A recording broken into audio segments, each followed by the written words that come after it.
Abnormal molar masses जो है उस टॉपिक में एबनॉर्मल मोलर मास, बिकॉज जब कोई आयनिक कंपाउंड डिसॉल्व होगा वाटर में तो वो एसोसिएट भी हो सकता है, डिसोसिएट भी हो सकता है। जैसे KCl आयनिक कंपाउंड है, वो क्या होता है, मतलब डिसोसिएट होकर K+Cl- आयन में चेंज हो जाता है। तो इसका मतलब KCl से कितनी आयन्स बना, 2 बना।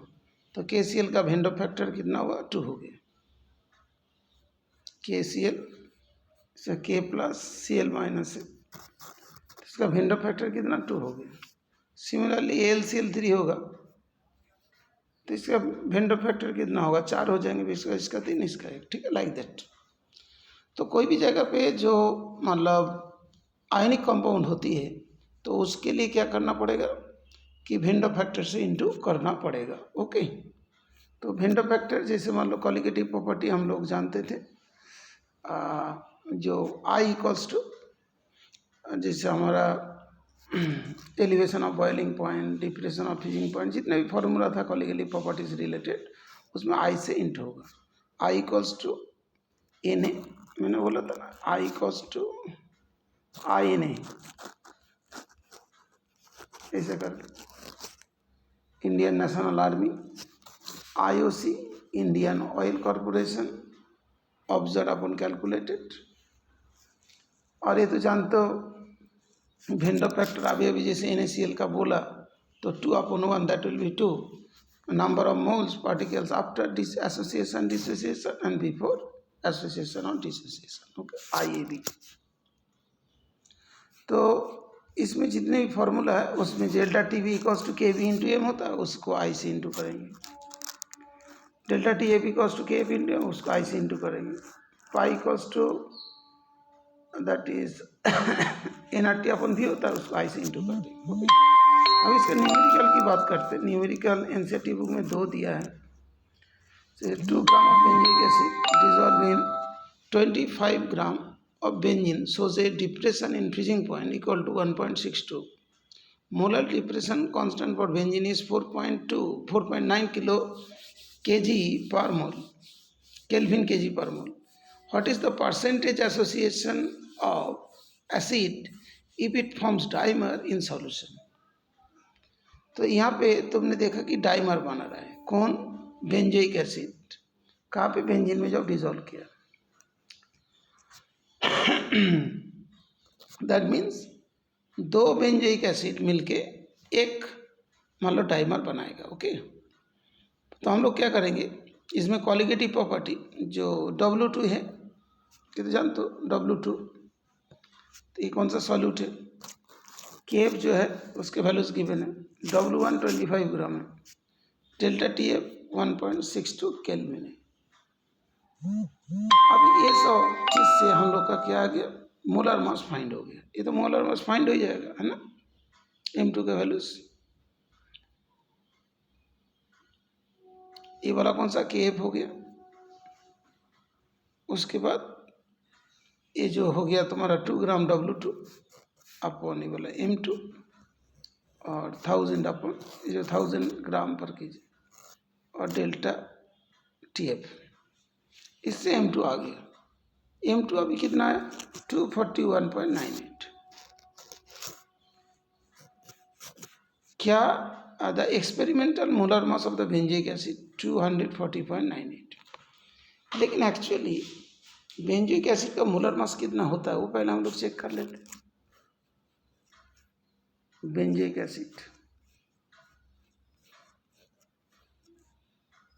122 है, बेंजोइक एसिड का जो मोलर मास होता है 122, लेकिन आया कितना, 241.98 ग्राम आया। दैट मीन्स इसमें मोलर मास ज़्यादा आ रहा है एक्सपेरिमेंट से। दैट मीन्स यहाँ पे एसोसिएशन हुआ है, इसमें क्या है, एसोसिएशन हुआ है, बेंजोइक एसिड 2 मिलके एक डाइमर बना है। ठीक है,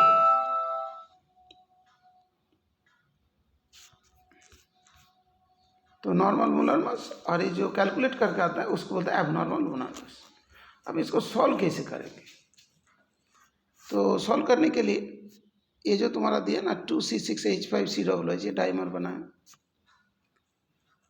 पहले मतलब इस जगह से एक्स मोल आउट होता है, एक्स मोल, तो यहाँ पे कितना बनेगा x/2। क्यों बनेगा? बिकॉज यहाँ पे कोफिशिएंट 2 है, इसका कोफिशिएंट 1 है। तो यहाँ पे कितना बचा? x आउट हो गया तो 1 - x। यहाँ पे कितना बचा? x/2। टोटल मोल कर दिया, ऐड कर दिया, 1 - x प्लस x/2, 1 - x/2 इतना होगा। अब इस जगह पे van't Hoff factor normal molar mass अपन है नॉर्मल मोलर मास, उसमें पुट कर देंगे। आई के वैल्यूज यहाँ पे भी तुम्हें आई था ना, आई आया था 1 - x/2, यहाँ पे आई का वैल्यूज है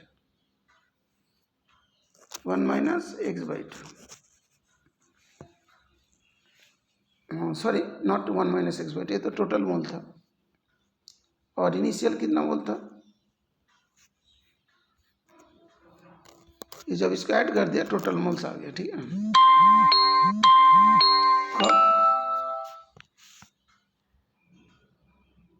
ये एसोसिएशन के बाद, और ओरिजिनल कितना? एक ही मोल था ना बेटा, तो इसका विंडो फैक्टर कितना हो? 1 - x/2/1।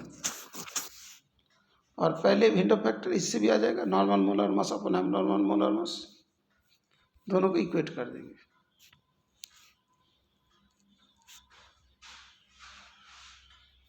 One - x/2 equals to 122 to 49.18। तो अभी x/2 इक्वल्स टू, ये वाला इस तरफ ले 1 - 122/241 इक्वल्स टू x/2। तो x का वैल्यूज कितना है? दैट इज 0.992 आ गया। x का वैल्यूज इतना रहा 0.992। तो degree of association is benzene कितना होगा? इसको 100 से इंटू कर दो, परसेंटेज में आ जाएगा, नहीं तो फ्रैक्शन में रख, ये फ्रैक्शन ये परसेंटेज में, ठीक है। ये हो गया, ये वाला पार्ट होगा तुम्हारा एसोसिएशन की बात। दूसरा अनदर पॉइंट है, ये जो और एक दिया देखो कि 0.6 molarity acetic acid CH3COOH having density 1.06 ग्राम पर मोल is dissolved in 1 liter of solution. The depression in freezing point observed for the strength of acid was 0.0205 degrees Celsius. Calculate the Vendo factor and dissociation constant of the acid. इस type का जो देता है ना dissociation constant of acid, इसको थोड़ा ध्यान से सॉल्व करना है। वहाँ पे जैसे नंबर ऑफ मोल्स कितना था? 1 लिया था, ठीक है बेटा। यहाँ पे उस तरीका से नहीं लेना, ठीक है बेटा। यहाँ पे जो बोला है कि 0.6 molarity this one is dissolve in 1 litre solution, यहाँ पे नंबर ऑफ मोल्स n लेके सॉल्व कर दें। यहाँ पे नंबर ऑफ मोल्स कितना आ रहा है देखो,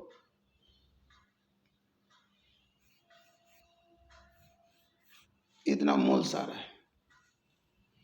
पहले मोल्स इस टाइप का फाइंड कर लेना, इसके बाद मोलरिटी फाइंड हो जाएगा, number of moles volume of solution in litre.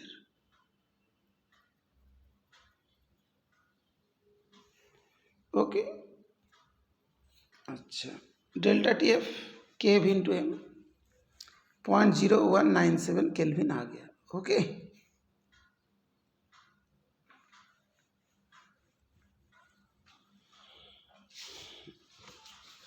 Delta TF का वैल्यू से, तो ये वाला जो डेल्टा TF का वैल्यूज आई वो कितना है? 0.0197 केल्विन। लेकिन जो हम लोग का क्वेश्चन में देखो ऑब्जर्व वैल्यू क्या था? The decision phasing point observe for the strength of acid is this. Original था तुम्हारा नम इस मोलरिटी में, इससे आगे मोल्स फाइंड, लेकिन ऑब्जर्व में आ गया इतना 0.0205 और ये था 0.0197, है ना, कैलकुलेटेड 1.041 आ गया। तो वेंडो फैक्टर क्या आ रहा है? 1.041 आ रहा है। तो आई के वैल्यूज वेरी स्मॉल आ रहा है, 1 से थोड़ा ही ज़्यादा आ रहा है। तो acetic acid is a weak electrolyte, will dissociate into two ions, acetate and hydrogen ions per molecule of acetic acid. If x is the degree of dissociation, अभी मान लो कि हम लोग बोलते हैं तो क्या होगा, एक मोल के लिए कितना आउट होता है, 1 माइनस एक्स, 3 मोल के लिए कितना होगा, n इंटू 1 माइनस एक्स। जैसे यहाँ पे ना, यहाँ पे और अच्छा से, इसका n मोल था तो इसका तो 0 0 था, इसमें से कितना माइनस हुआ, n से चला गया n x, तो इसको ऐसे लिखोगे n into 1 minus x,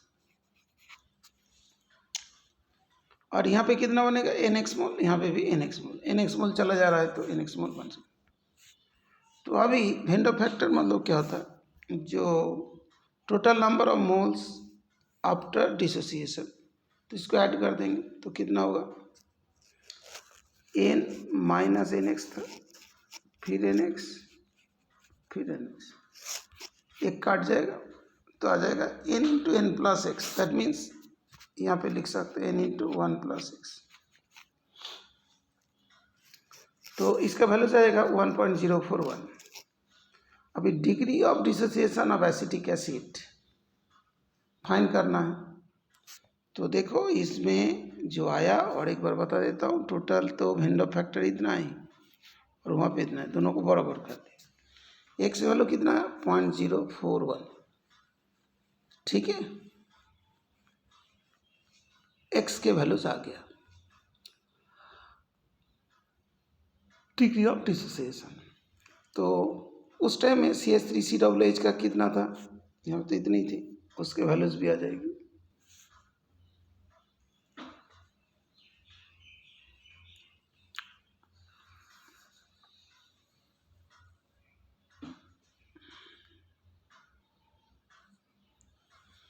CH3COO minus की कितनी थी वो भी आ जाएगा,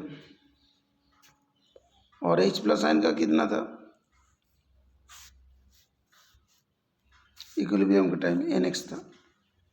अभी K इक्वल्स टू क्या होता है, degree of dissociation, CH3COO minus H plus, because reaction में दिखाई दे रहा ये प्रोडक्ट, ये रिएक्टेंट, और वैल्यूज को पुट कर दो, कितना रहा 1.86 × 10⁻⁵, ठीक है।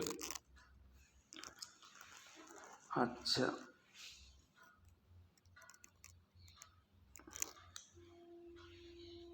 पहले हम लोग वेन डर फैक्टर फाइंड कर लिया था, ओके, उसके बाद एक्स फाइंड किया, एक्स फाइंड करने के बाद सबके कॉन्सेंट्रेशन फाइंड किया, फिर के का वैल्यूज फाइंड हो जाएगा। अभी कुछ डाउट से होता है कि हमें कैसे पता चलेगा इसमें वेन डर फैक्टर अप्लाई करना है नहीं करना है, ओके, उसके लिए मैंने एक क्वेश्चन बता रहा हूँ, देखो बहुत